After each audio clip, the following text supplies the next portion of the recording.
Good afternoon. My name is Clark Hoteling, and I represent Churches Together for Justice. I'm pleased to welcome this great crowd to the August election Missouri Issues Forum presented by the League of Women Voters.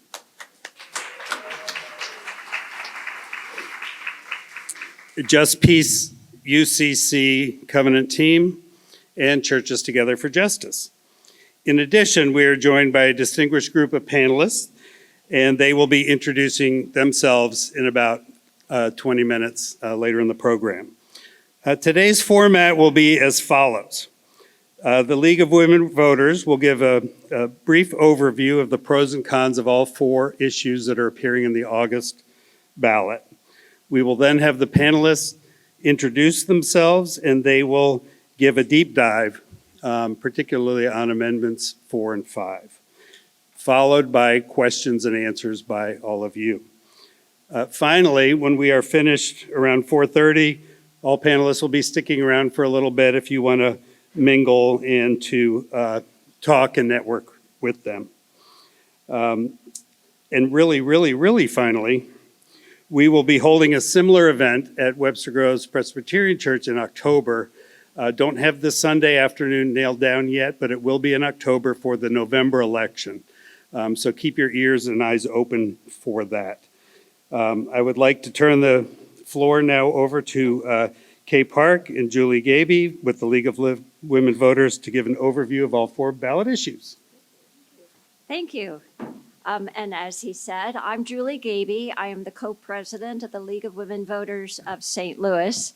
And Kay Park is the president of the League of Women Voters of Missouri. And Victoria Turner, who will be moderating the questions and answers, is the other co-president of the League of Women Voters of St. Louis. As you may know, the League of Women Voters is nonpartisan. We do not endorse candidates.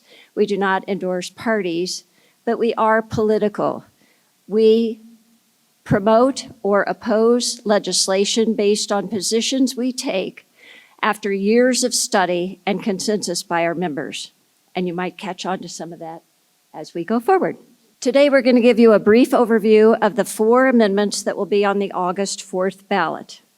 Amendment 1 is a renewal of the Parks and Conservation 0.1% sales tax. Amendment 2 requires the election of an assessor in Jackson County.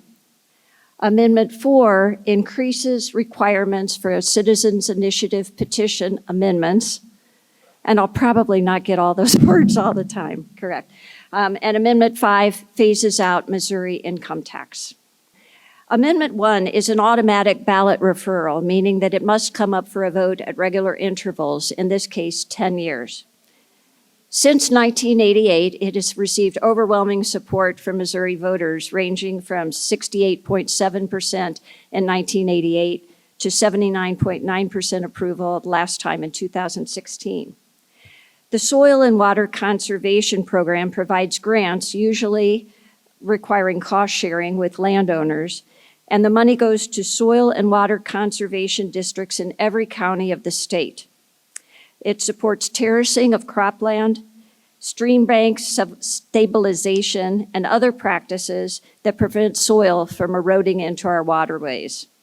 Before this tax came about, Missouri croplands lost 10.8 tons of soil each year, and that amount has been cut by half. If the tax is defeated, maintaining state parks and continuing soil grants would depend upon the legislative decisions made in Jefferson City and how much they're willing to allocate. The tax would expire on June 28th or June 30th, 2028, if it is not renewed, and that is the date the General Assembly fund will be $627 million short at our regular expenditures on this date. This is the ballot title. I'm not going to read it in its entirety because you can read it yourself this week when the League of Women Voters Voter's Guide is available and on vote411.org, where you can read the ballot summaries and the ballot language in their entirety. Proponents of Amendment 1 say that it keeps state parks free, that it safeguards farmland and waterways, and it sustains a program that is popular with voters. Missouri is one of only 8 states that does not charge admittance fee to state parks. Other states charge as much as $10 entry fee. Opponents say funding like this belongs in statute and not in the Constitution, and programs like these should compete like everybody else for the legislative allocation of money. Kay is now going to talk about Amendment 2.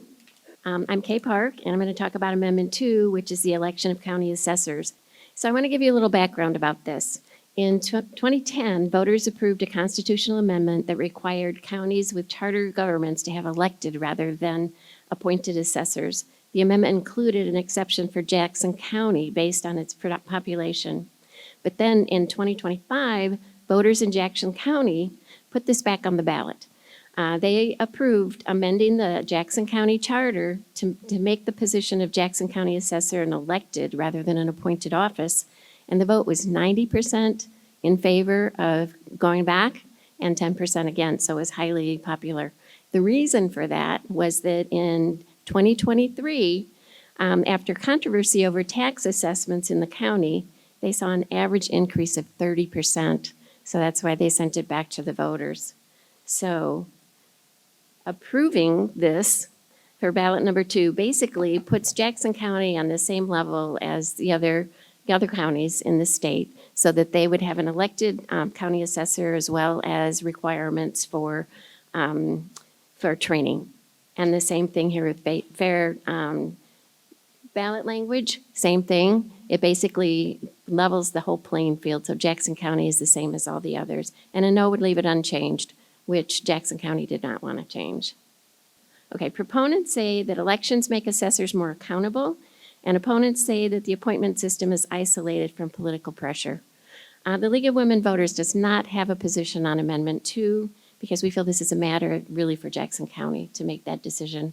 So we feel very strongly that if they want to have it, that they comply with the rest of the county, that makes a lot of sense.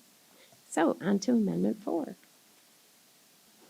And I forgot to say, you may have noticed the League of Women Voters supports Amendment 1 because we have strong positions on environment. Now we get to Amendment 4, the more exciting of the 2 amendments in August. A legislative ballot measure is proposed by a legislator who must get a simple majority in the House, a simple majority in the Senate, and then present it to the voters for a simple majority vote. A citizen initiative petition originates with a citizen or an organization. If the Secretary of State approves the petition, they have signature requirements representing 8% of the voters in the state. That's about 170,000 signatures. Once those signatures are gathered, the Secretary of State is supposed to certify the initiative petition and put it on the ballot for a vote of the people. Amendment 4 is a constitutional amendment that came about last September from the legislature in a special legislative session.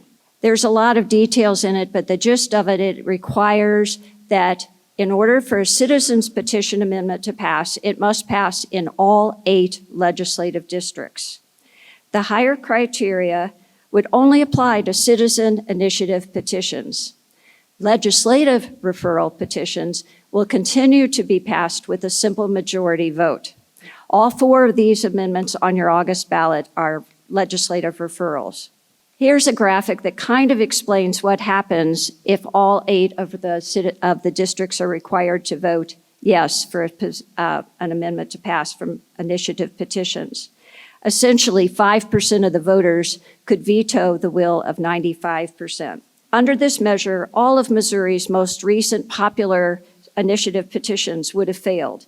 Medicaid expansion, legalized marijuana, raising the minimum wage, repealing the abortion ban, and legalized sports betting. Proponents say it's just too easy for those citizens to change the amendment.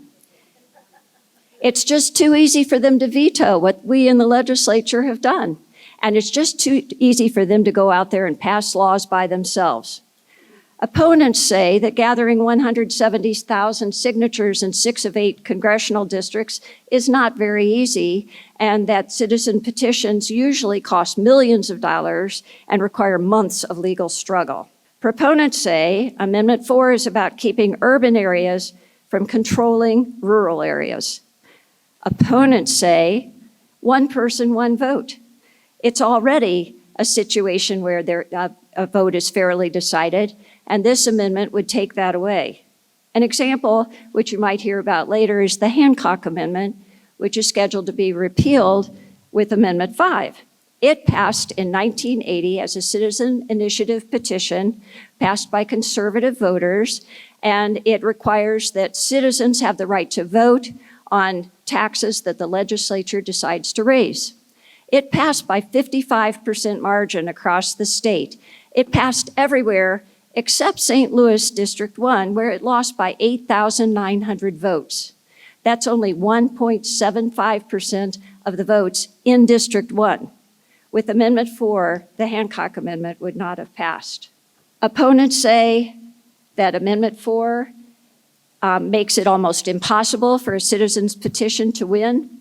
It allows one congressional district to veto the votes of the other 7 districts, and it has one rule for legislative rules and another rule for citizen ones. The League of Women Voters opposes Amendment 4. And now Kay will talk about Amendment 5. Okay, Amendment 5 is about the phase out of income tax. And basically, in order to do that, it basically authorizes the legislators to raise state sales tax on anything that they want. And it authorizes the legislator to subject new categories of taxes, including taxes on services such as healthcare and childcare. And it overrides existing constitutional amendments on taxes. And it prohibits the reimposition of the state income tax once it's eliminated. So if this turns out to be a flop, the legislature can't turn around and reimpose the income tax. So how will it be implemented? If approved, if the voters approve this, it will alter the Constitution and allow a 5-year legislative window to increase sales and service taxes which aren't currently exempt. In the first year, income taxes will remain the same and sales taxes will go up. And it's not until the end of that first year that the state auditor will look at how much revenue has been created by those increased sales taxes and will start to decrease the amount of income tax from there out. They have 5 years to do it. And at the end of that 5 years, they'll determine, when it gets to 0, they'll determine if it's offset by increasing those taxes or if they need to do spending cuts because it doesn't offset all the taxes. Amendment 5 doesn't have any details. It doesn't tell us what they're going to do. It doesn't provide a timeline for implementation, and it doesn't provide estimates of how much they need to raise for each tax or for services. And it does not identify the goods and services that would be taxed to broaden that sales base. It has no exemptions on any goods or services that can be taxed, even though Governor Kehoe did want some exceptions. So without knowing what they can do, I mean, the legislators are open to do anything, raise taxes on anything, raise taxes on services. And without knowing what they're going to do, it's possible they could do a flat tax on absolutely everything, services and sales. It's also possible that they could choose to exempt certain services or certain sales. So this is what Julie talked about. Basically, the voters went about collecting signatures 3 times to basically hold legislators accountable for tax increases.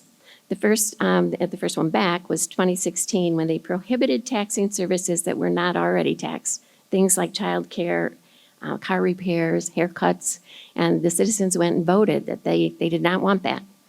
And then in 2010, they barred taxes on real estates. So the sale of your house or the purchase of a house, they basically barred putting sales taxes on the purchase of a house.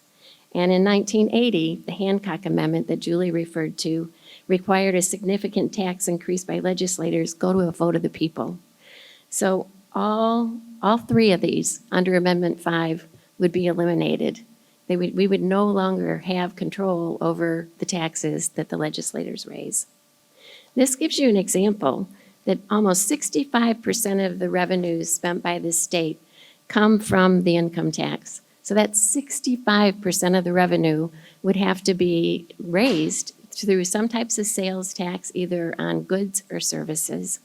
So if they exempted something, say they raised taxes on services, none of which are currently taxed, say they tax every service. For instance, the sale of real estate, childcare, those kinds of things, maybe even prescription drugs, veterinary services. If they raised sales tax on everything, but they exempted healthcare and rent, that would be that blue part on the right part of the graph. That's how much they would raise. So they went from 8.7 billion that they need in revenues, and they still need 6.4 billion. So by raising taxes on services alone would not get them anywhere close. So then they would have to raise the sales tax on goods that are already being taxed. And even with that, it's very unlikely that they're going to reach that total income of 8.7 billion. So in other words, if they don't reach that margin, what can they do? They have to start making cuts of things that are already happening in what they're already apportioned,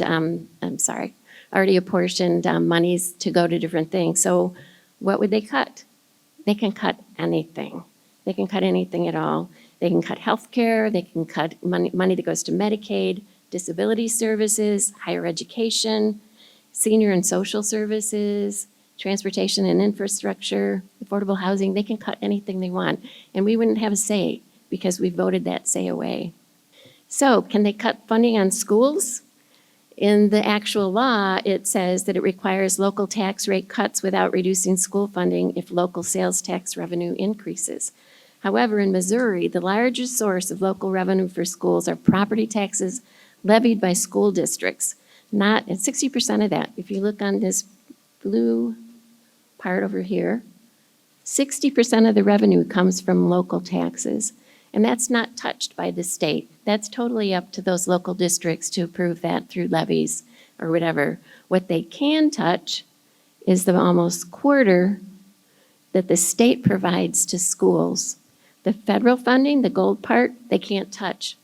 But they would have total access if they decide they want to reduce the state-funded part of schools. So the schools are not left untouched if this goes through. So I know we have to do this quickly, so I'm going to let our panel talk about a lot of what the proponents and opponents say, but I do want to let you know that the bottom line is that Amendment 5 will raise taxes for about 80% of Missourians. What they will pay in sales tax would be on average $500 more per year than what they're currently paying in income tax. However, those who pay less, people who are retirees on Social Security, military personnel, and the working poor will actually be paying a lot more. They'll be paying a lot more proportionally. They'll be paying more in general without any cuts because they're not paying for income tax.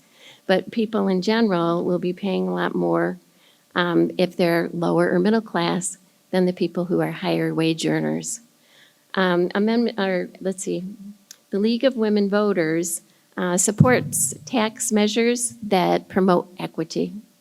And Amendment 5 is not equitable because lower and middle income individuals will pay more relative to their income compared to higher earners.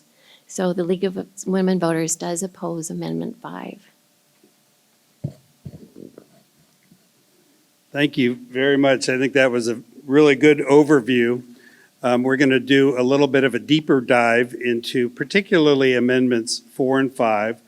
I'm going to have the panelists introduce themselves, and I'm going to give the Reverend Dr. Teresa Danieley a little bit more time because I skipped our opening grounding, faith-based grounding. Sorry about that.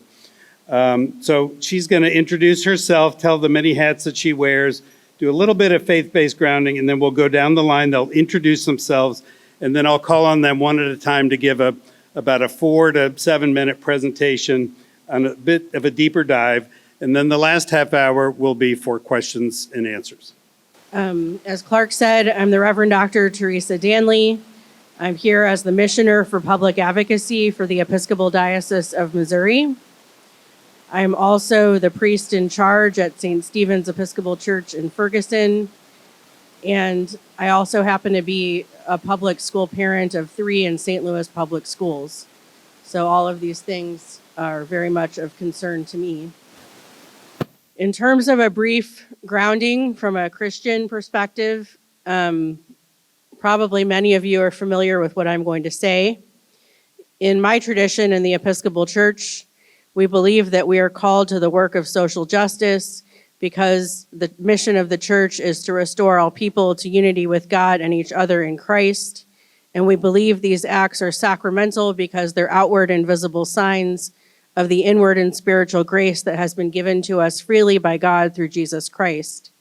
And ideally, acts of social justice are an extension of the radical and unmerited welcome that we are invited to experience every time we approach the altar to be united with Christ and each other through the breaking of bread and sharing of the cup. God calls all of us to love our neighbors as ourselves, Matthew 22:39, to act justly, Micah 6:8, and to serve Christ and each other every day. In the book of the prophet Isaiah, which is probably my favorite quote, and JMO has a birthday fundraiser right now for Isaiah 58 Ministries, it's clear that serving God by going through the motions of fasting and worship is not sufficient. Instead, Isaiah proclaims, and this is using the contemporary English version, "I'll tell you what it really means to worship the Lord. Remove the chains of prisoners who are chained unjustly. Free those who are abused. Share your food with everyone who is hungry. Share your home with the poor and the homeless. Give clothes to those in need. Don't turn away your relatives." In the Gospel of Mark, Jesus declares that those who feed the hungry, give drink to the thirsty, welcome strangers, clothe the naked, comfort the sick, and visit the imprisoned are serving God. So, that's just a brief summary. I'll have more to say later on in the panel about the amendment specifically from a faith perspective, but I'll close this portion with a prayer, or as we say in the Episcopal Church, a collected prayer for social justice.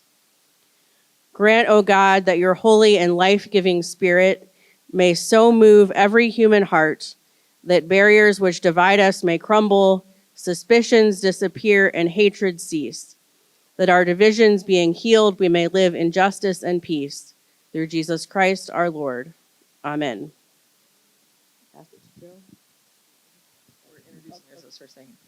Hi, I'm Jeanette Mott Oxford. I go by the nickname JMO. I am a former state representative from the years 2005 to 2012, a member of Epiphany United Church of Christ, which is part of the Just Peace Covenant team of the United Church of Christ. I'm also the board president of Missouri, the Consumers Council of Missouri, which fights to keep our utility bills low, and very active with Missouri Jobs with Justice. And fortunate enough to be retired, which lets me have more volunteer time with all those groups. Thank you. Good afternoon. I am Jo Dahl, and I represent District 91 in the State House, which is where we are right now. It includes Webster, Rock Hill, a little bit of Afton, and then those little communities along Watson, Marlboro, Grantwood Village. I am fortunate. I just finished my 3rd term. I am unopposed. So in January, I will start my 4th and final term before I get termed out in the House. So I am honored to do that. And I think that's about it. Thanks, Jo. Hi, everybody. My name's Mead. I use she, her pronouns. I'm here today as the campaign manager for Protect Majority Rule, which is the campaign I'll talk a little bit more about that is going to help us all say no on Amendment 4 and stop this attack on direct democracy.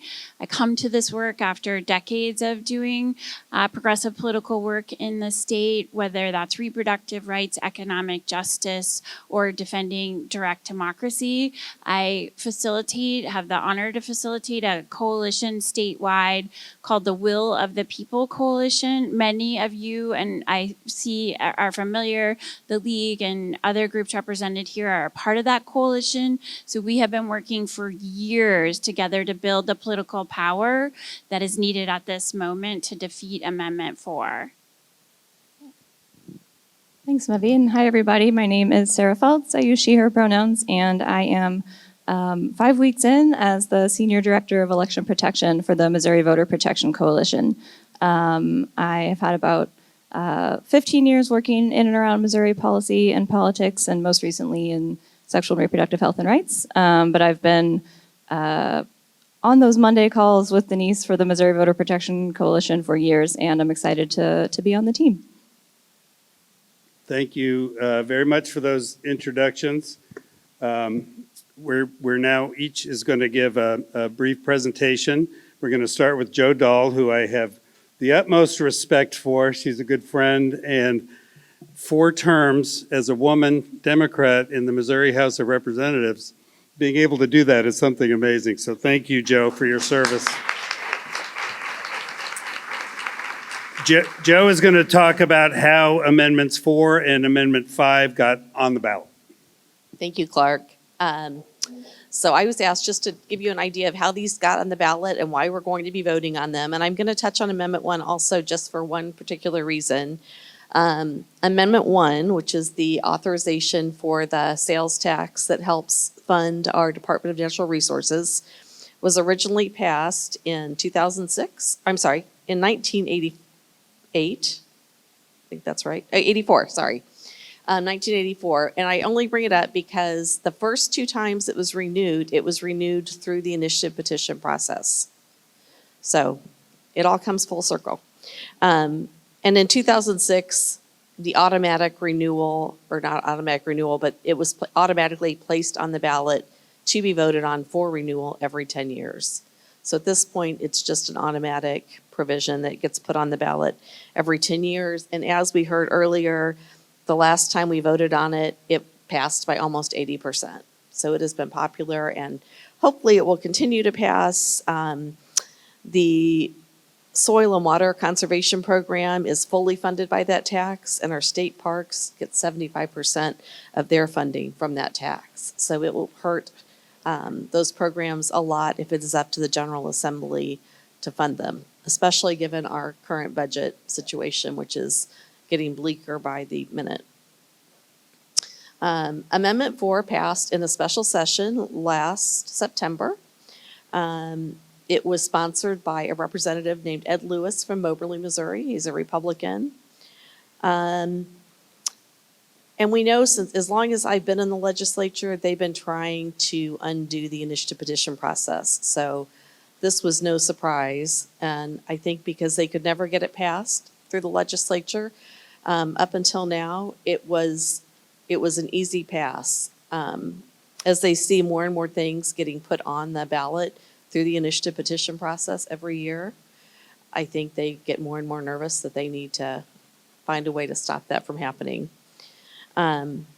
So interestingly, it was passed the amendment was passed, or the HJR was passed in September, which means it automatically would go on the ballot in the following November's general election, unless the governor uses his authority to move it to an earlier election, which he did at the very last minute. He moved it to the August election, which I'm sure all of you know is a much smaller turnout election. And will also have interesting implications for the November election because there is a citizen-led initiative petition that should be approved. They've collected way more signatures than they needed. The Respect Mo Voters initiative, if that gets certified as it should and put on the November ballot, then there'll be a big debate, because if we pass this in August, it goes into effect in September. So then which standard does November have to meet? The standard that was in place when the initiative petition was signed and submitted, or the one that's currently has newly been in place. Hopefully that makes sense. Anyway, it will create some interesting situations in the courts for sure. And then finally, Amendment 5, that came about through House Joint Resolution 173 and 174. And those were proposed by John Patterson, who's the current speaker, or was the former, I guess he's the current speaker of the House until January. And then a representative who is he sits on the budget, he's the minority budget chair, Bishop Davidson from Republic, so kind of the Springfield area. And given that it was the governor's, in his State of the State address, his number one priority, he did not have a hard sell for Republicans. It passed along party lines. I'm happy to say I voted against both of these measures. But it passed easily, and despite the fact that we've seen since that time, and even at that time, a lot of the people who voted for it on the back end saying, yeah, I don't think this is really a good idea, but we'll see what happens. And they're kind of trying to change it now to say, well, we just wanted to make sure the people got to vote on it. So take that for what it's worth. But that is kind of the short and low of how these things got put on the ballot. And I will pass it off to the others to speak more about the items in particular. So great to get to be represented in Jefferson City by someone with so much integrity, energy, and leadership as Representative Dahl. So thank you. So I'm Mevi. You might have figured out by that I am a Webster resident. My kids went through all the school system, and when talking to groups of people from this area, I have said this before, some people, Shirley, I know you were in another meeting where I spoke, but I am going to try and make Amendment 4 as simple as possible to an audience of super educated people with all sorts of alphabet letters behind your name. So it's a little intimidating. So please bear with me. I'm going to try and make it as simple as possible and then call on you to help us get the word out. And I'll tell you why that is so important. So that's me. I am the campaign manager for Protect Majority Rule, No on Amendment 4. And I want to zoom out a little bit today and start with this is an election. There are Democrats and Republicans, and I don't know, maybe are there some independents and green people on the ballot, but this is not a partisan issue. In fact, there were bipartisan votes in the legislature against referring this to a vote of the people. And what we know is that when we talk to Missourians, when we talk to our neighbor, when we talk to our state, and we start with values, that's exactly how we have made some tremendous strides, whether that's passing Medicaid expansion to give healthcare access to healthcare insurance to working Missourians across the state, whether that's establishing things that protect our parks and promote our natural resources. Missourians vote for these measures when they are thinking about their values. So let's go to the next slide. So I wanted to start with what do we find, what do I know, what do I want to share with you that shape Missourians' value around this issue. Missourians believe in direct democracy. We believe in the citizen power to make or reject policy in this state, and it's an over 100-year process that is highly, highly valued. I know that from going to the grocery store and talking to people. I know that from very extensive and expensive polling research. I know this to be true, and in fact, there are lots of lines in our founding documents of this state that reiterate that it is the people who make the laws of this state. The other value I want to point out is that that power should remain with the people, and it shouldn't be given away to politicians who are controlled by special interests or even directly to those special interests. It needs to stay with the people. Missourians really firmly believe in equity and fairness, that one person, one vote matters to us. And the notion of giving some votes more power than others is not something Missourians want to do. And finally, I'll just reiterate that this is a process that has been working for over 100 years. And it is also the process, as I'll explain, that every other election in this state operates is under majority rule. So what does Amendment 4 do?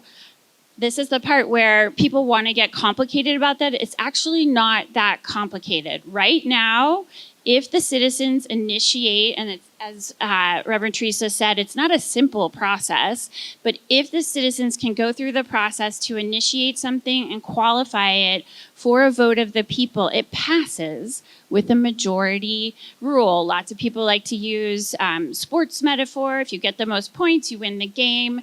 That is how things operate. Every elected official, including mine, who voted on this measure, whether or not to send it to a vote of the people, got there to their elected position based on majority rule. So that is our current process, and it's been around a minute, over 100 years. What would Amendment 4 do? And that's in the box. So instead of a statewide majority, if citizens initiate a constitutional change, they would have to win by that same standard that everybody else has to win by, plus they would have to win a majority in every single one of our 8 congressional districts, which means that just one district, which it would just take a small group of voters, as the league is very eloquently stated, that they can tank what the rest of Missouri wants. Missourians don't like that, but when you read the language on your ballot, it's not super clear because it says majority a lot. So when people read the ballot language, it is confusing because it talks about majorities while what it is in fact trying to do is empower a minority. So if you're a political operator, you don't like what the citizen initiative proposed and qualified for the ballot after a long and expensive effort, all you would have to do if you're opposed to it, focus in on one of those 8 congressional districts, dump a ton of money, do whatever you're gonna do, and drive support for that measure down, boom. You don't have to contest statewide. You just go to that one congressional district and you can throw out what the majority wants. There have been calculations, it's a little bit complicated, and I know you all in this room can follow the math, but that ultimately means a minimum of 5% of voters across the state can undo, overdo, veto what the vast majority of people might vote for. And that what this is doing is making it virtually impossible for a citizen initiative measure to ever pass again in this state. I'm going to say that again. If Amendment 4 passes on August 4th, we would be losing, demolishing, preventing for permanently no constitutional change could ever be initiated by we, the people. And so that would be giving up a ton of power that we have right now and we have used for the good of our neighbor. And that is why I am running a campaign to protect majority rule, because I don't want to see majority rule end on my watch, and I hope you don't either. So there's a little bit of political context I thought this group could appreciate. Number one is that this is the most radical proposal, and there are lots of proposals across the country to mess with, destroy direct democracy. This is the most radical. The National Conference for State Legislatures has said there is no other measure as extreme as this when it comes to direct democracy, and there's a reason for that. They are using Missouri as a petri dish to destroy this process that exists in dozens of states across the country, and so we have a lot of responsibility. I'm putting this on you on a Sunday evening in a very lovely time of year. We've got some heavy weight on our shoulder to stand up in Missouri and say no. And you know what that does? If people are like, whoa, this doesn't fly in Missouri, like I'm not sure I'm going to be pushing it out to other states. So that's one important part of our political context. The other political context here is that through our research, we found that people are confused when they first read this measure, and oftentimes when people are confused, they lean no. But as I mentioned before, early on in this campaign, people were leaning like, I don't know what this says, but majority sounds good, yeah. And we have, through our research and a lot of resources, and a lot of people in this room I know have been a part of it, once people hear a very simple explanation, right now it takes a majority, this would force voters to give up their power and empower a minority rule. When they hear that, boom, the support for this measure drops like a rock, like 20 points. And now we have been able to raise resources and get people talking about it, those numbers have moved. And I have another slide up here to show about the movement. Okay, so you can read these polling numbers. We can also send the things around. And then just to, again, go back to the simplification, all you need to do is share information and these simple statements, and they make a big difference in terms of how people are thinking about this. So, simply Amendment 4 would rewrite Missouri's constitution to make it nearly impossible for citizens to pass a ballot measure. There are about some QR codes about to come up if you want to get your phone out, but there's also a poster at the back there that you can take a picture of a QR code. It will take you right to our donation and to our volunteer links. And then the next slide has my contact information and the fact that we have regular weekly calls at 10 a.m. on Tuesdays for people who are interested in protecting the will of the people, and you're welcome. And that's my email if you want to get more information. I think we take questions at the end. Is that correct? Okay, so I think I give it to JMO. So I am not just like a drive-by person about taxes, just a casual observer. I really care about tax policy. I was brought into the tax justice movement in the 1990s by Pat and Ben Martin. I don't know if any of you know those names, but when I was a young organizer with Reform Organization of Welfare, Ben Martin was a Presbyterian minister at Giddings Lovejoy Presbytery. His wife, Pat, president or executive director of Missourians for Tax Justice.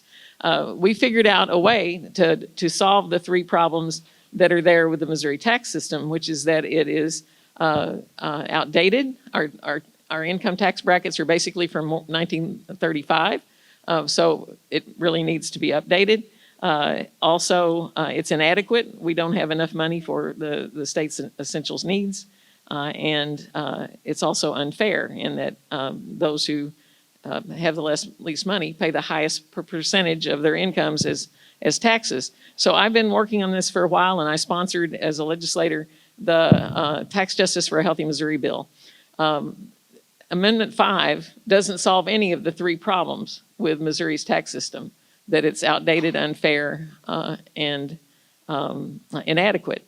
In fact, it makes it more inadequate, and it makes it more unfair. You could say it makes it more modern and that it's new, but it's a new bad idea, and it doesn't match our modern realities of what things cost. So it may be new, but it doesn't meet our modern realities of family budgets.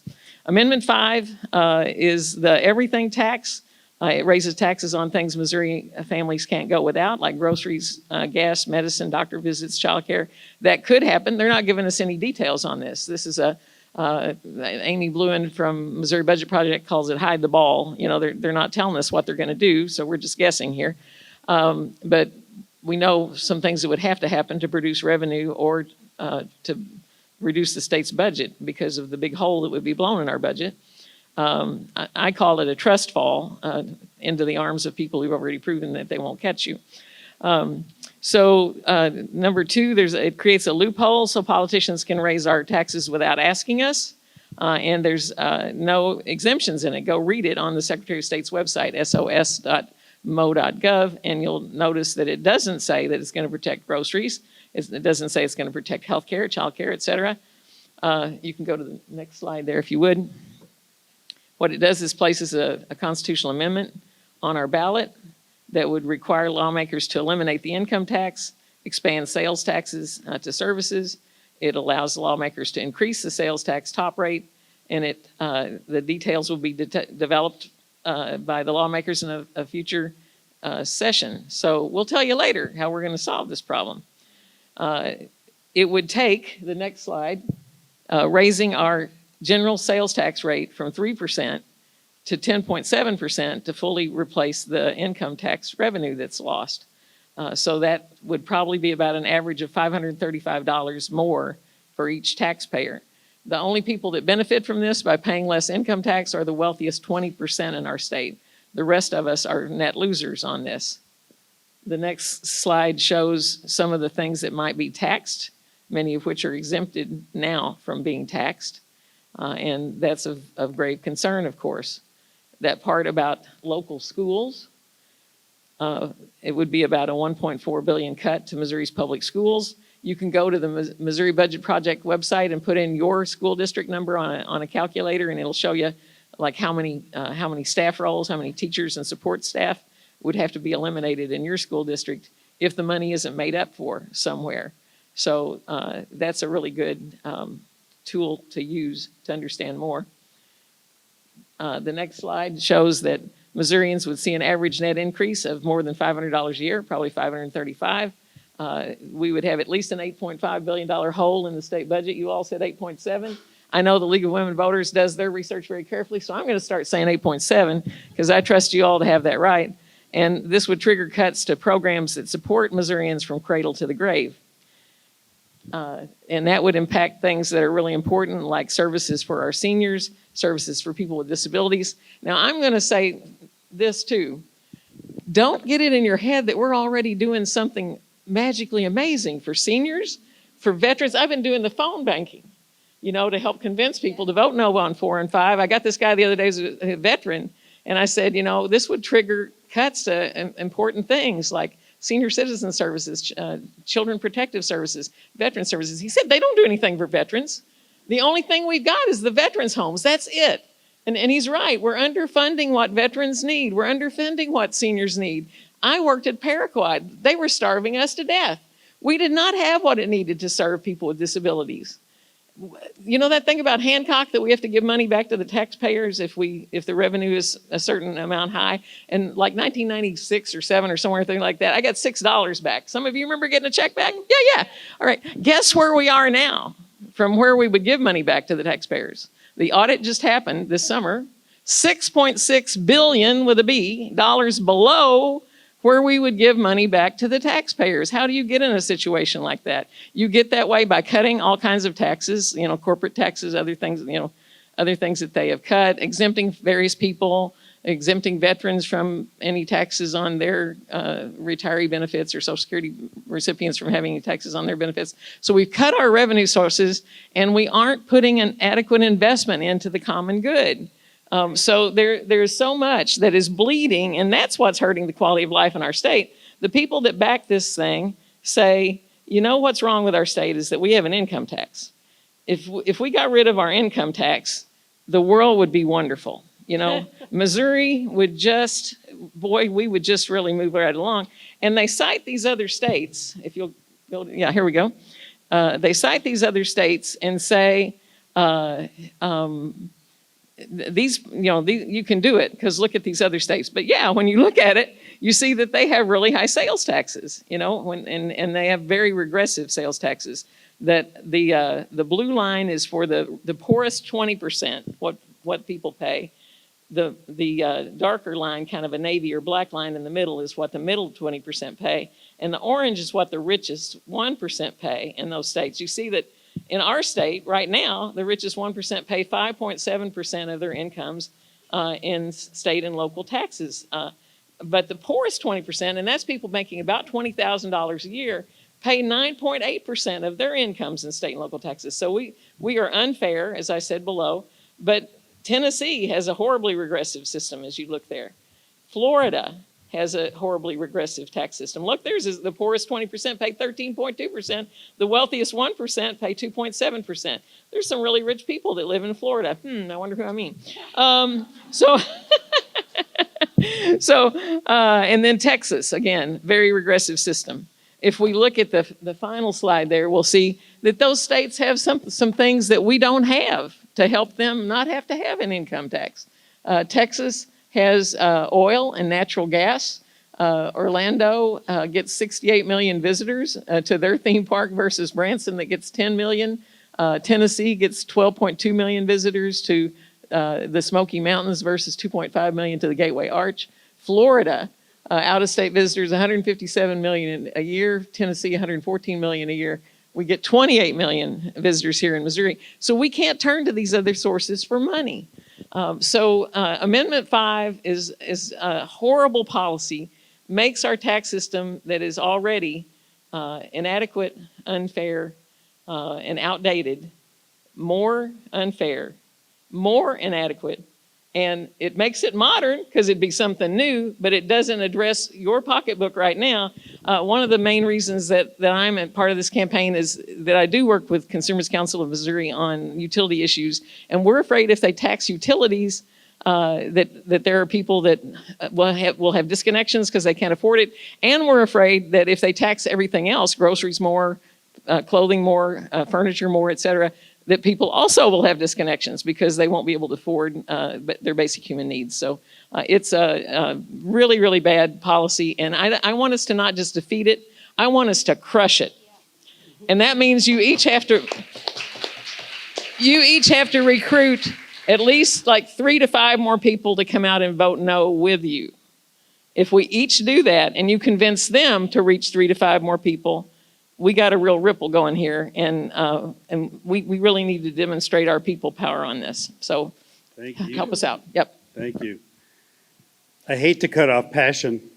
It's great to hear you. We have 2 more short presentations. Okay, very good. Sarah. I'm with the Missouri Voter Protection Coalition. This is our 20th year. We are a nonpartisan statewide organization dedicated to advancing free, fair, and accessible elections for every Missouri voter.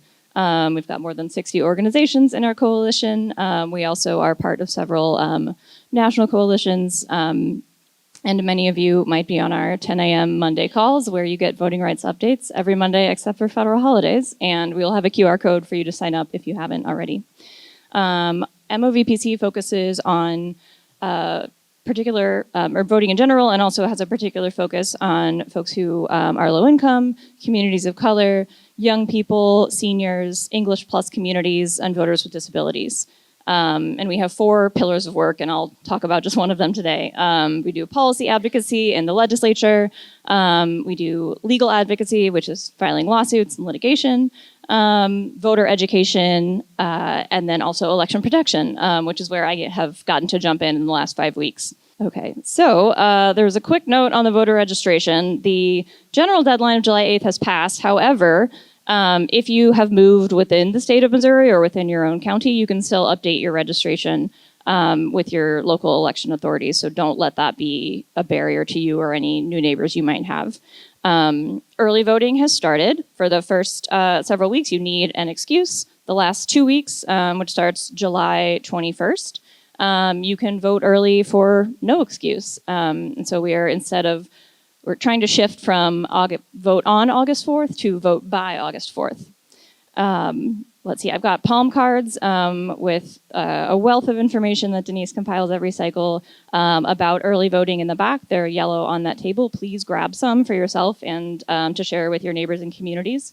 Let's see, so we were asked to address redistricting and the gerrymandering mess that's going on. So as you all probably know, the state legislature, upon the governor's request, upon the president's request, passed a gerrymandered map that redrew our state's congressional districts, specifically to eliminate the 5th congressional district in Kansas City.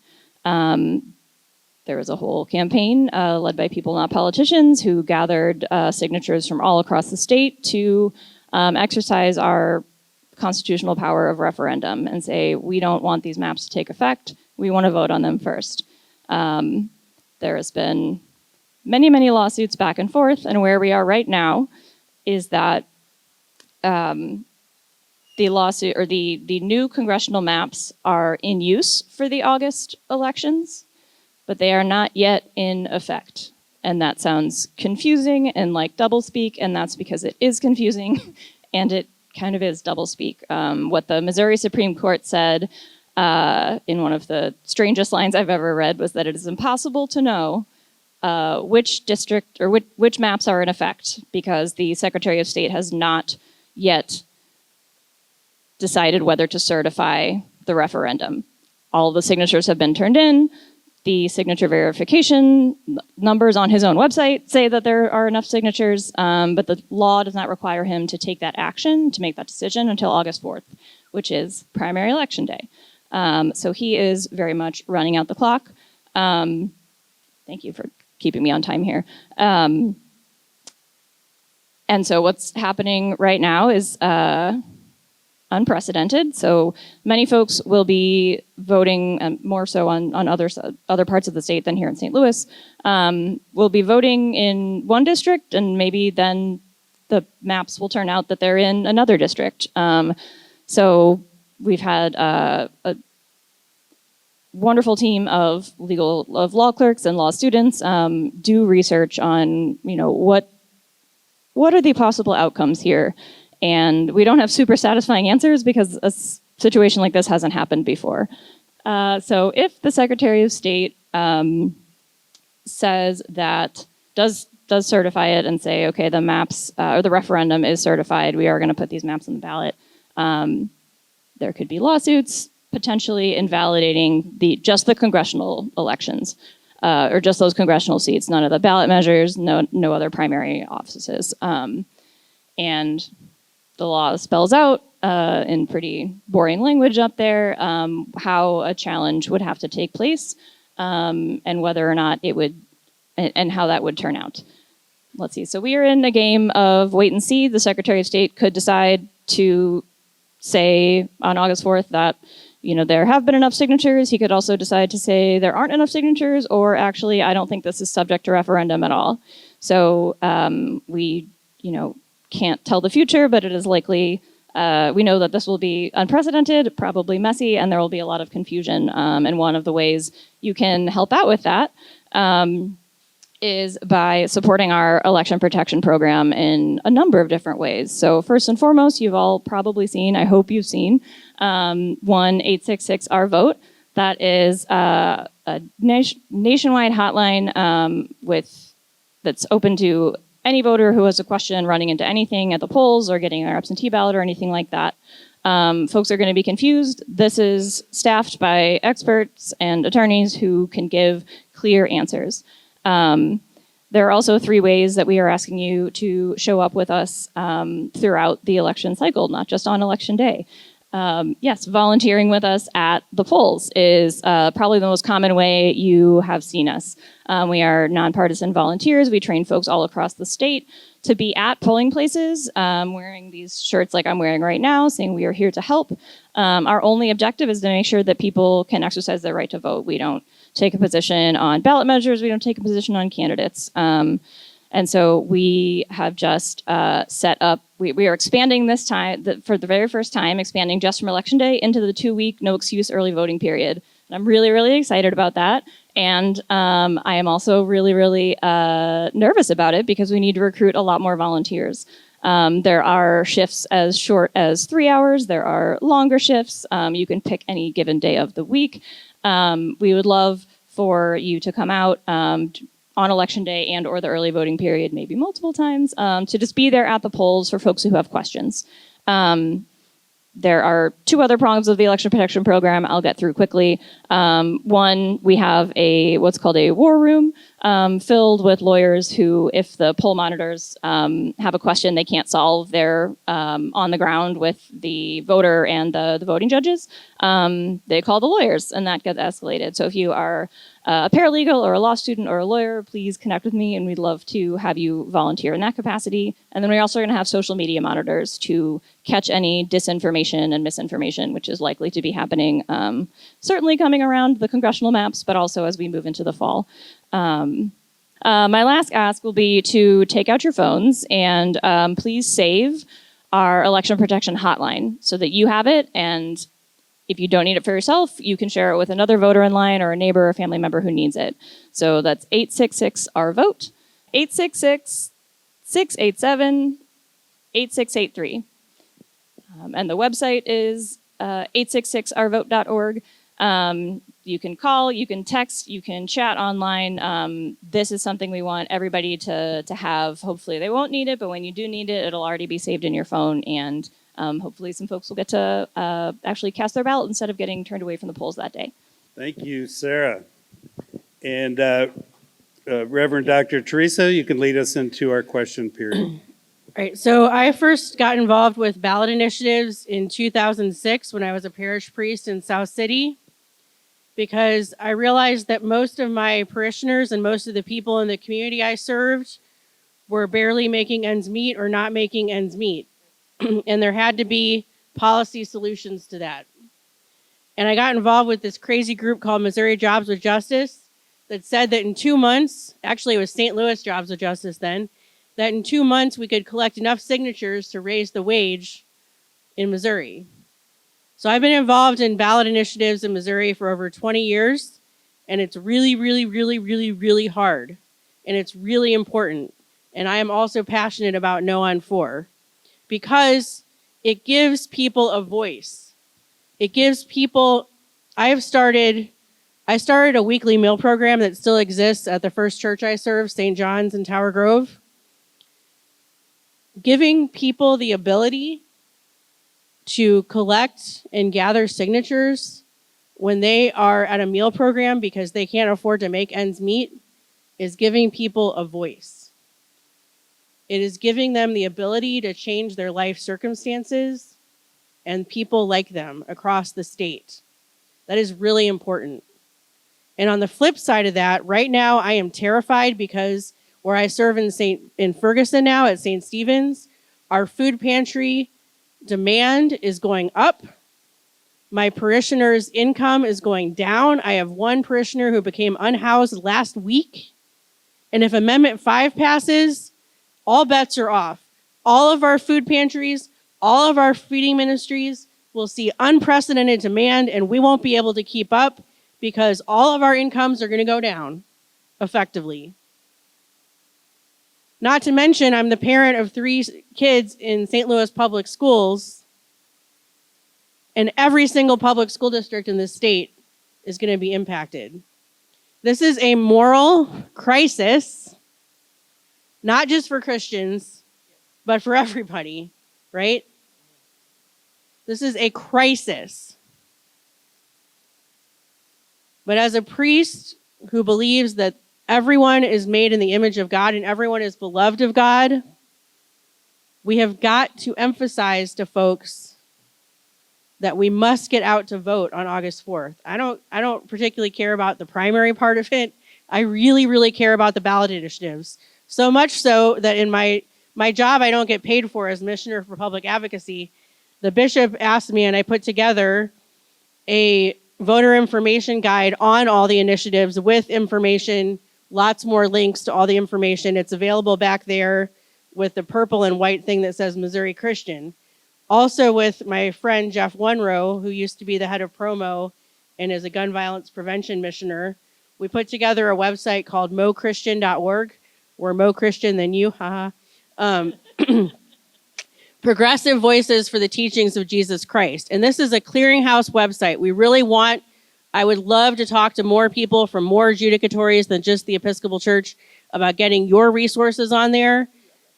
Yeah, and I mean like the UCC stuff, all the DOC stuff, all the ELCA, all the acronyms for people that believe that queer people and femme clergy have a place in the church and that want to defend everybody's rights in the State House.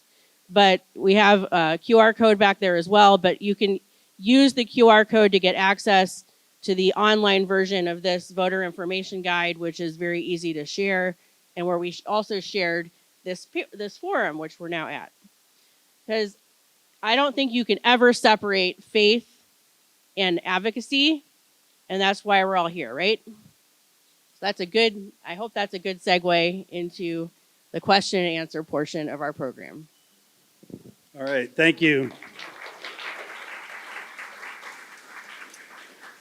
So Victoria will be reading the questions and directing them towards the panel. Let's try to be as succinct as possible in our answers. And thank you all for coming. If you need to leave, there is information back here. Please take, and we also have an action. Julie has an action for you back there. So thank you very much. All right. I'm going to start with you, Sarah. This one I think is just a point of clarification, so it should be real quick. Are we voting on gerrymandered maps issue in August? No. All right. JMO, for you on Amendment 5. The TV ads regarding Amendment 5 say that corporations will pay their fair share. I heard nothing about corporations here. How can they claim this? Look at the language for yourself on the Secretary of State's website. There's nothing there that's saying that corporations will be taxed. There's nothing there saying that data centers will be taxed. Those ads are obvious, desperate lies to try to persuade some people to vote yes. Just like the stuff that gets left under people's windshield wipers on the Sunday before an election. That's a big lie so that you don't have times to counter it, right? Has anybody ever seen that happen? Yeah, a time or two. So it's a lie. There's nothing in how Amendment 5 is written. They might say, oh, we could come back and tax data centers, but our legislature's already given tax breaks to data centers, so they don't exactly seem willing to be tough. What's going to change to make them suddenly willing to crack down? It's like, we'll fix it later. Well, where's the evidence of that? So again, this is like a trust fall into the arms of people that have already shown that they have no intention of catching you. So you remember like Charlie Brown and Lucy in that football that gets snatched out of the way? That's what this is. I just want to add, we've said a number of times you can go to the Secretary of State website to read for yourselves the language. I also want to say, but I have recycling Sunday night, Monday morning where I live in Webster. Hang on to your Webster Kirkwood Times. This week's edition has the actual thing all printed out. So you don't even have to go to a computer or look up some darn webpage. Just hang on to that that piece of paper, and you will have all sorts of information at your fingertips. Oh, and many other places. And shameless plug, don't forget the League of Women Voters Voters Guide, which will come out online on Monday, in print on Thursday. It's an excellent resource, absolutely. Thank you. Hang on to the mic, maybe, because a follow-on question for you. Is there ballot candy in the Amendment 4 as well as in what is JMO there talked about? ballot candy in Amendment 4? So other than the way they worded it with majority, when really it's about minority, so that's one piece. And then the final bullet, there are 3 bullets you'll see on your ballot, and one is about transparency, that voters are going to get access to the very thing I just told you people have access to, whether it's on the website or in papers. It's required that the text of the measures already be published. So it's one of those things, a kind of ballot candy that people hear transparency, that's good, but it's actually something they already have access to, readily access to. So yes, there is one piece of ballot candy on there.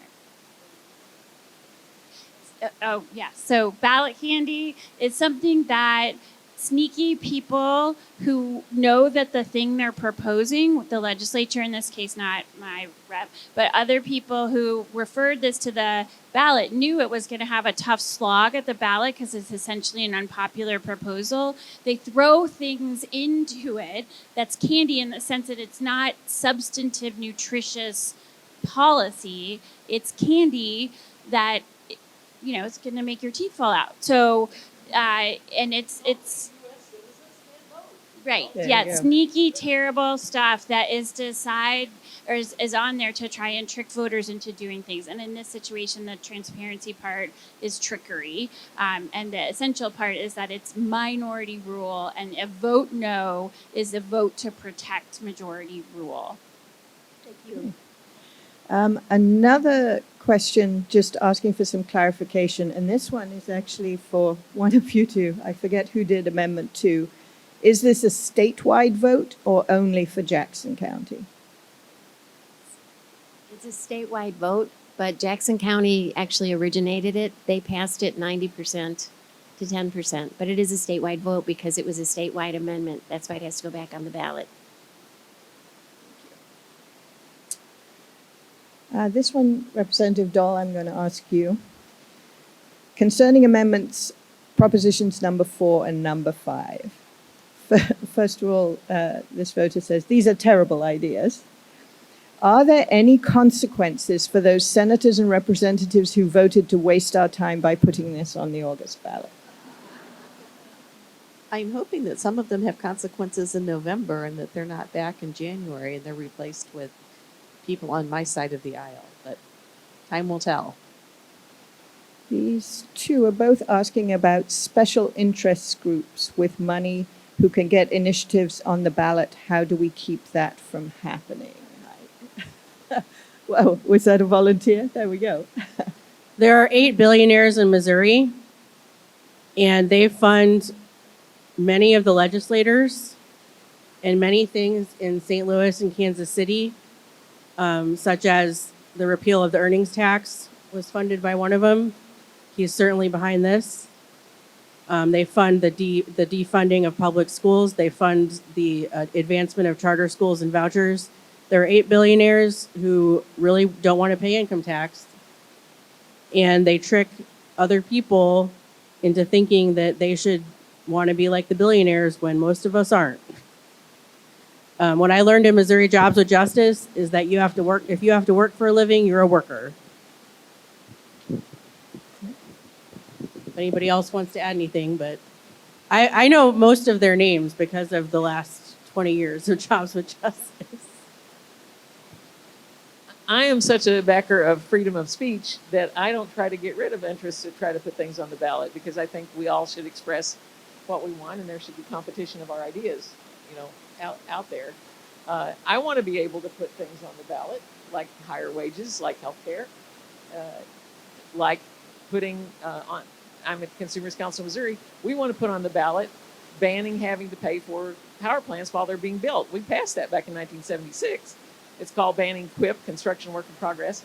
It was law until 2025 when our legislature threw it out. The will of the people, they keep throwing it out.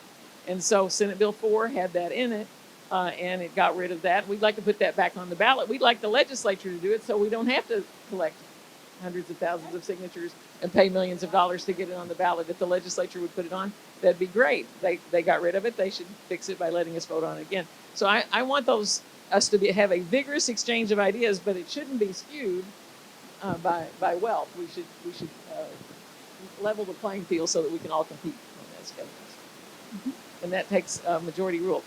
By the way, I would like to urge your congregations to take formal positions on Amendments 4 and 5 and to make your position known. That is allowed by IRS rules. Epiphany United Church of Christ has endorsed a no position on 4 and 5. So if you're thinking, oh, we can't do that, what you can't do is partisan politics. You can take positions on these ballot measures. So to Mevi again. So Reverend Danieley mentioned that collecting signatures makes people feel like they have a voice, but the proponents, I'm too close to this, of Amendment 4 say that the way the system works today suppresses the rural voice in those smaller districts. Can you address that claim? Yeah, it's simply not true. The way things work right now is in order to qualify something, you have to get a certain number of signatures gathered based on the previous gubernatorial election. You need to get them in 5 of the 8. So you need to gather the signature, 6 of the 8. Don't sit next to JMO, she'll correct you every time. No, it's good, it's a good thing. Anyway, you have to get a majority of the districts and a chunk of signatures from each one. So it's already, as Reverend Danieley mentioned, a laborious process. And then in terms of passage, there are measures that have passed. I think you referenced in your introduction that there are things that have passed that would have been vetoed by city voters and by rural voters if we were using this bonkers standard. What we should use is the standard of majority rule, which is how the elected officials get elected, who are saying all of a sudden, I need to change the rules, I need to move the goalposts, but I'm only going to move it when you, the people, are trying to do something I don't want you to do. So it's just not an argument that holds water. I don't believe it. So, It's also really, it's a modern version of the doctrine of discovery. If you know your history, the doctrine of discovery was a papal bull that basically said if you weren't Christian and European, you didn't count. Land was vacant if you were heathen, pagan. If you were not Christian and European, land was vacant. You could take it, you could extract from it. This is saying my voters are more important than everybody else. You aren't even really like human beings, is what it is. This is a modern version of the doctrine of discovery that they're trying to do. That's what it flipping is, okay? I'm a little mad about that. So, Representative Dahl, I'm going to ask you this one, even though I know you said you voted against putting 4 and 5 on the ballot. So, for senior citizens, we do not pay income tax on Social Security, so we will be paying more. Do you know how the proponents justify the impact on seniors, how they explain that? I think they just continue to deny the reality that sales tax and use tax is going to increase. I think that they recognize that that is the case, which is why you're seeing people start to back away from their positions. But at the end of the day, they don't want to acknowledge that it is going to hurt senior citizens that already are paying no income tax, and now their sales tax will increase. And just as a kind of an interesting point is that we don't have to change the Constitution to eliminate the income tax. The only reason they're changing the Constitution is because we need the ability to increase the sales and use tax to make up that difference. So they're, again, to Mevy's point, again, their arguments don't hold water. JMO, another Amendment 5 question. The ads for Amendment 5 talk about property taxes, but I didn't hear you talk about property taxes earlier. No, property taxes are not in Amendment 5. They're saying that people hate property taxes. It's mentioned taxes, in so- the ads. Yeah, the ads seem to imply all kinds of things are going to happen that are not. There's nothing there that will make your property taxes go down in Amendment 5. But they're trying to create a lot of fuzzy stuff in your thinking to make you vote for Amendment 5. So no, Amendment 5 will not lower your property taxes, nor will it raise them necessarily. Although I would say that once we cut, that probably some local municipalities are going to have to raise property taxes to pay for things that the state will not fund in the future. So it may make them go up in the future, but that's all in that question mark area, right? What's going to happen later? We don't know. They're not telling us, but they want us to give them permission to change it now. So here's an easy one. Where can I get a sign to vote no on 4 and 5? Well, I've seen some signs in my neighborhood. That this group, Julie, I don't know if you all put those together. We have signs that are available at the Laborers Union Hall in St. Louis, and I'm happy, Julie, to send you the actual addresses. You can pick them up between 9 and 11 in the morning on weekdays, and you can take as many as you want, put them on your porch, tell your neighborhood, sorry? Both. Local 42 Laborers Union and Local 110 Laborers Union. One is on Ewing and the other is on Lindbergh. So they're available. They're there for you to pick up. And like I said, I haven't had a chance to put a bunch on my porch, 532 Mason Avenue, Webster Groves. I'll get them on my porch. You can also take a look there. I'll just add, St. Louis County Realtors also have signs, and I think their office is up on Olive, but I will also get some of their signs and have them at my house, so you can reach out to me as well. Now, I don't know which of you might be qualified to speak on this, but we did get a request for a quick rundown on Amendment 3 and Prop L. But I can say, look at the voter's guide. Alice Library, do you want to Yeah, speak to that? I was just saying, Prop L is just for Webster Groves. It is to keep funding our library all the services they provide. I'm sure many of you use the library. It is the tax, I believe it already exists. We're just renewing it to maintain funding for our public library. And Amendment 3 will be November, so I would say stay tuned. Amendment 3 will be on the ballot in November and is a ban on abortion. Originally, the language didn't exactly let us know that, but it went to court and it more clearly states that now. The ballot candy on that is transgender youth and their gender-affirming care. As someone who loves many transgender people, I am so worried about all the hateful, lying ads that are going to be out there that are probably going to cause some suicides between now and November. So this is one of the most evil things that I've ever seen. Yeah, as a parent, I mean, there is no surgery available for trans children under 18. No one does that, and it's also not legal in Missouri already. We're also a test case for this in Missouri. And as JMO said, it's incredibly concerning because it could definitely lead to suicide and suicidal ideation. It's really evil. I testified against this, and the entire room was full of people testifying against this bill. Senator Nicola said, well, I have to do it because it's in the Bible. I brought my ordination Bible and I said, please tell me where in the Bible you're finding something that is anti-trans. Oh, yeah, right, exactly. It's really sickening, and it's to me, again, it's really antithetical to me as a Christian, as a parent, as a Missourian. I just want to add a note of clarification. It is Amendment 3 again. That was intentionally named Amendment 3 again. And a yes vote would be to enact a ban. A no vote would be to stop the ban.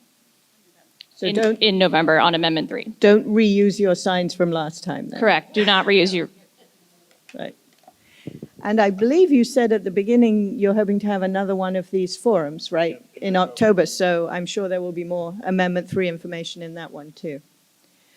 So we are just about out of time, but I would like to ask to all of you, what can we do to help with this? Whoever wants to go first, grab it. Yep. I'll go first. I would love for folks to sign up to be an election protection volunteer. If you've done it a million times, I'd love to have you back. If you've never done it before, we can go together. You can bring a buddy, a 3 to 4 hour shift. I am happy to stand at the back and help you sign up, but we have an amazing opportunity to be there through the entire 2-week early voting period, and we're going to need folks to show up to make that a reality. Yeah, I'll say there are these flyers on the back table. Take as many as you want. There's more in a box right there. Spread the word. And then I'll just say protect majority rule, mo.org. You can find anything and everything you want, volunteer opportunities, canvassing, phone banking, a toolkit. You can post online. We really, really, really need you as a trusted messenger to whatever community you are involved in to spread the word. And then you can join a canvas, you can join a phone bank, and you can talk to nice strangers as well. Again, yard signs work. I see Shirley back there with the yes on one sign. They do work, and I think especially if you're someone that people know is politically involved, they tend to look at your yard to see what they should or shouldn't vote for.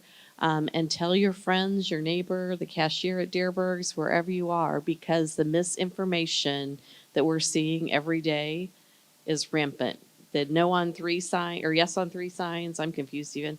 The thing they say on this, the only thing on the sign is protect trans kids from surgery. Well, that doesn't exist. That's not even a thing. So you look at those things and think, how can they possibly be lying? Great question. I don't know, but they are. So just stay informed and share your information with anyone and everyone. I would like you to door-to-door canvass with Missouri Jobs with Justice or phone bank with them. I phone bank with them every Tuesday from noon to 1. They also have some other shifts available. They have a really easy to use system. It's not intimidating. It's a lot of fun, actually. And we're very convincing. We convince people to vote no on 4 and 5 on these phone banks. So see me for that. I'd also like to invite you, if you'd like to send postcards to transgender prisoners on July 20th. We'll have a postcard party at the promo office. This week, Missouri cut off hormones to about 100 transgender prisoners in our prisons. This will have to be litigated. It's a violation of the 8th Amendment, obviously, cruel and unusual punishment, to take away people's prescriptions prescribed by doctors. They've already lost lawsuits on it before, but they're willing to spend money on losing another lawsuit about it in the culture wars. So see me if you want details about the July 20th postcard party. Obviously, I'm disabled. I have cerebral palsy. I've been a election protection volunteer, so you don't have to be able to stand to do it. So do that, or help Missouri Jobs with Justice getting the word out about no on 4 and 5.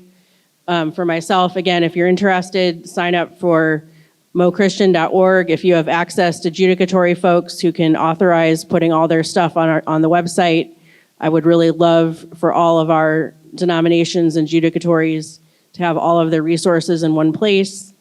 Also, as I said, on that same mochristian.org website, we have this downloadable, printable version of voter information on all of the amendments as well as websites.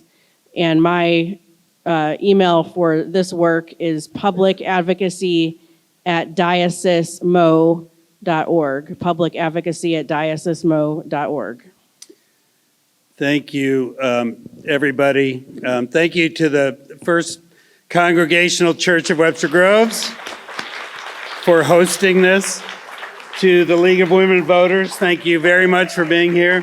Our panelists, but most thankful to all of you for showing up and being informed voters. I would add to what they said, talk to your friends that you think are going to vote the other way. Have a decent conversation with them. We need those kinds of conversations on a daily basis to have those open conversations. They might not be persuaded, but we need to have that dialogue. On your way out, there is information and materials. Please see Julie, and Dwight is also, Julie's waving her arm back there, and Dwight is hosting on Thursday night of this week a housing forum at the Webster Hills Methodist Church. He's got information on that back there. So thank you all for coming.